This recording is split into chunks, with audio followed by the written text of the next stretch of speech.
Hello सबैलाई जेमेसी अनि उहाँ चाहिँ हाम्रो फुपू हुनुहुन्छ। उहाँको नाम चाहिँ सावित्री शर्मा हुनुहुन्छ अनि उहाँ चाहिँ एकदम जङ्गलको दबाईहरू बनाउने आयुर्वेदिक दबाईहरू बनाउने एकदम कला हुनुहुन्छ उहाँको प्रतिभा त्यही हो। अनि उहाँले बताउनुहुन्छ अहिले यो कुन चाहिँ दबाई बनाउनु भएको छ भन्नुहोस् अब फुपू। यो धातु बिमारको दबाई हो अनि यो दबाई खाएपछि यो धातुभित्र खरो हुने यो सबै थोकको लागि यो राम्रो हुन्छ। अनि यहाँ माथि धातुको मात्रै पनि नभएर निमोनियाको पनि छ। निमोनिया निको पार्छ यसले।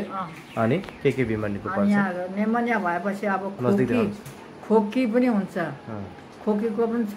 अनि यो पेट गरम हुने पोल्ने सबै थोकको लागि नै यसले शीतल गर्छ है। हजुर, यसको चाहिँ यो चाहिँ कसरी बनाउनु भएको? यो अब दबाई खोजेर अब दबाईको के भन्नु नामहरू भन्ने नामहरू भनिदिनुहोस्। नाम भन्नु त अब यहाँ एउटा गुटी छ यो यसलाई यो तोकमा भन्छ। यो गुटी भयो, यो गुटी छ यहाँभित्र हेर, यो तोकमा।